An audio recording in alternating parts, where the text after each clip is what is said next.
स्वर्ण स्पर्श। बहुत समय पहले की बात है। एक छोटे से राज्य में एक बहुत अमीर और शक्तिशाली राजा रहता था। उसका नाम राजा मिदास था।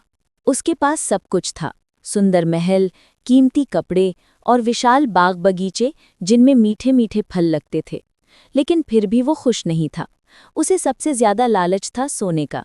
हर दिन वो अपने सोने के सिक्के गिनता और अपने खजाने की चमक में खो जाता।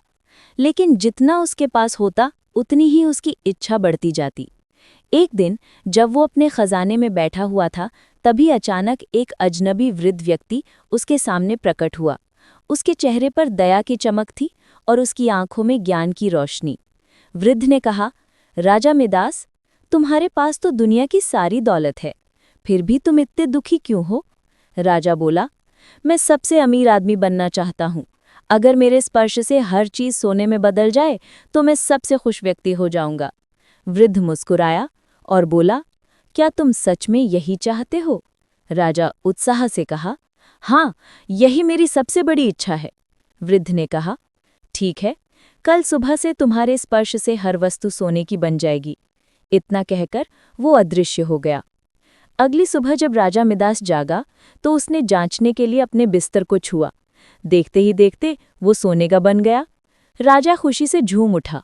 उसने अपनी कुर्सी, कपड़े, यहाँ तक कि बगीचे के फूलों को भी छुआ।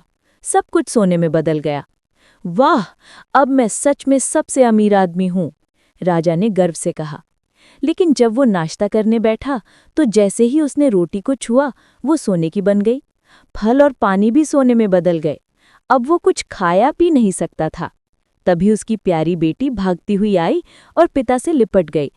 लेकिन जैसे ही राजा ने उसे छुआ वो सोने की मूर्ति बन गई। राजा मिदास की खुशी पल भर में दुख में बदल गई। उसने आसमान की ओर देखा और रो पड़ा, मैं कितना मूर्ख था, मुझे अपने लोभ की सजा मिल गई। कृपया मेरी ये शक्ति वापस ले लीजिए। रात में वही वृद्ध फिर से प्रकट हुआ। उसने पूछा, क्या अब तुम्हें समझ आ गया कि असली खुशी किसमें है? राजा ने सिर झुकाकर कहा, हाँ, अब मुझे समझ आ गया है कि प्यार, परिवार और दया ही असली संपत्ति है। सोना तो बस एक धोखा है। वृद्ध मुस्कुराया और बोला, सुबह नदी में जाकर अपने हाथ धोना, फिर जो भी उस जल को छुएगा वो पहले जैसा हो जाएगा। अगले दिन राजा ने वैसा ही किया। उसने अपनी बेटी पर पानी छिड़का और वो फिर से जीवित हो उठी। राजा ने उसे गले लगाया और खुशी के आंसू बहाए। उस दिन के बाद राजा मिदास ने लालच छोड़ दिया। उसने अपनी संपत्ति जरूरतमंदों में बांटी और अपने राज्य को खुशियों से भर दिया। कहानी की सीख, लालच बुरी बला है।